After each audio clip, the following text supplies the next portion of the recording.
Right. Vivek, let me just pause you right there. We have Nayantara Rai, who's in conversation with Arundhati Bhattacharya. Let's go across to her.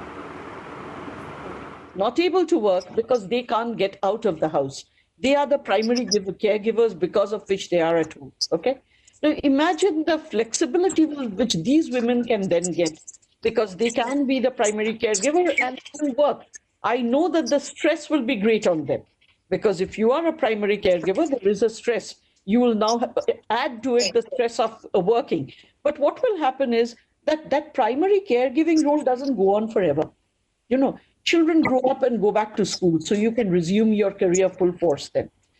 Parents, if they are unwell, they become well. Okay, so then you can resume your career again. But today, in those situations, people actually have to put a stop to the career, step out, and then God help them trying to step back in. Even if they step back in, they will come in at a lower level. Their peer group will have moved up, and that isn't nice. So I think, the flexibility that this has created is actually very good for all of us. It gives us a choice, and choice anywhere is always welcome. Of course, it's pro-consumer as well. And what we're seeing in India also is so much innovation. I think we're just scratching the surface when it's coming to fintech, and perhaps we're spearheading that in the world. During the lockdown, look what Jio platform has done, pulling in all the big players, the FANG and all of that. So Ms. Bhattacharya, I want to ask you that with specific respect to fintech and how fintech is growing, and it has shown it is capable of growing during COVID-19. Isn't there less reliance on banks today? And therefore, won't banks have to innovate and, going beyond just an app to lend or to have a customer care app and things like that? Or they'll get left behind? So, I think whether it be banks or whether it be any other established industry, innovation is something for which you have to make space. Okay? It is difficult because innovation is an area where you can fail. And in fact, 8 times out of 10, you will fail. And within a bank or within an established legacy organization, if you are doing something which could fail, is not a good thing because failure is not given any credit. Okay? So to have an atmosphere of innovation is very difficult. I remember in the bank when I was there, what we had done with the board's consent was create a 200 crore fund. And that fund was meant for partnering with fintech companies who were into areas that had adjacencies with our interests. Okay. So we had a team also comprising of few very reputed outsiders who could actually look at these fintechs, and then they had a choice. They could seed fund them, or we could have a JV, or we could have an agreement for transaction by transaction pricing. So all of it could be done. And this was given to a separate team with a separate budget, because had I put it together alongside of everything, it sometimes loses focus. And sometimes, as I said, because there are failures, people are unwilling to take those large bets. But I think innovation per se is something that has to be nurtured in a bank. Now, today, for instance, in India, you have the ability to close down a card if you're not using it. As you know, in SBI as well, if you have got into an ATM, you can open the app and you can press a button, and your ATM card will be opened up for you to transact. And as you are stepping out of the ATM, it can be closed down. Now, that app was developed by us in-house in a hackathon after we realized that a lot of the older clients were unwilling to take an ATM card and go to an ATM and preferred to come into the branch and queue up for 45 minutes. Okay. So it was done after one of those visits that I had to one of these very, very crowded branches. And, it won one of the innovation awards. So, and that is an innovation mind, Antara, you won't find anywhere else in the world. It's a truly Indian jugaad innovation. But the fact of the matter is it's good jugaad.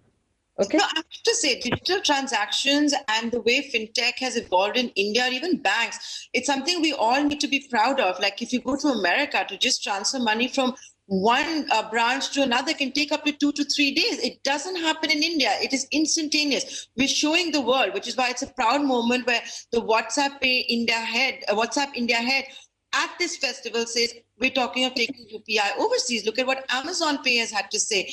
You've had the NPCI chairman talking about 1 billion transactions by 2025. And that's why I was asking you, won't banks have to innovate? If you're going to have 1 billion transactions a day by 2025, what's the future of the brick and mortar banks? That's why I was asking you, ma'am. No, I think, the brick and mortar banks will also evolve.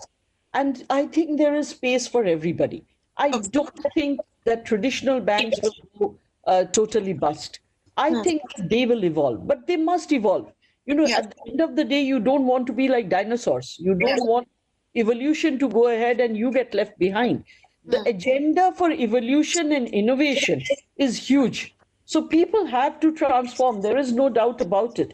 I don't think, and this I was saying on some other platform, that at one point of time, being digital and data-driven, people used to think it is nice to have. Today, it's no longer nice to have. It is an imperative. If you don't do it, then you get left behind. Because data is very empowering. Data gives you a lot more insight.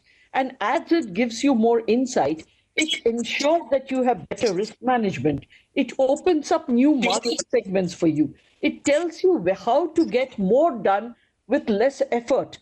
Which of the leads are the ones that you really need, that really look as though they will close, and which of the leads are just noise? So it gives you so much of power to do more with less, that this is something that if you do not adapt and do not really passionately adapt, then, it's something that is definitely going to hurt.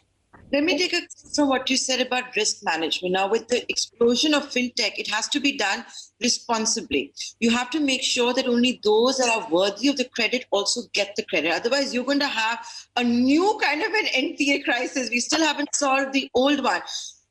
How real is this fear? Because, we've got young entrepreneurs, new startups that are coming up, which are redefining the way money is lent.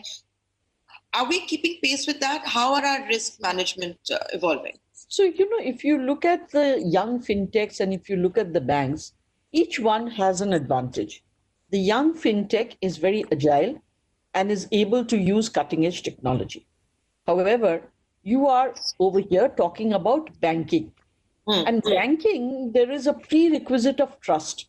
Now, young companies do not have that trust, mainly because they are too young. People haven't seen them long enough.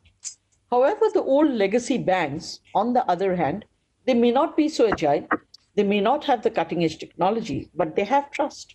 So I think, the ideal situation is where the two get into the partnership so that they can leverage off each one's strength.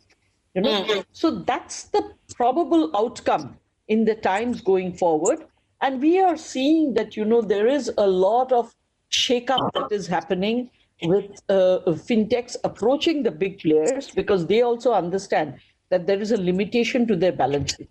Their balance sheet also can't take, things in an unlimited fashion. They have to have it supported by the balance sheet of a much stronger organization.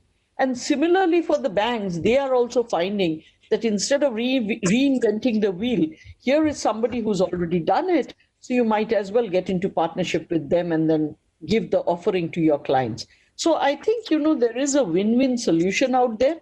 It does not have to be, win-lose. It can be win-win. We need to have the foresight and the ability to collaboratively get that. So we're going to perhaps see more. It started to happen, the partnerships, but that perhaps is going to increase. Ms. Bhattacharya, I'm going to take two questions from the audience now. The first one isn't ensuring employee productivity's challenge while working remotely? I know you touched upon this, but it came after that. How is Salesforce trying to ensure employee productivity while at the same time what the future of banking will look like and how your traditional banking systems and financial technology companies can collaborate in a better fashion to ensure survival, to ensure better customer services. That's essentially Nayanthara Rai in conversation with Arundhati Bhattacharya who's by the way now the CEO of Salesforce. Okay, well, on that note, we will take a very short break right here on the show. When we return, we will be bringing on board Dr. C.K. Naran to talk about the market and also Rosari Biotech, a new listing. We will be talking about the future of the company, which, by the way, has listed at a stellar premium. Stay tuned.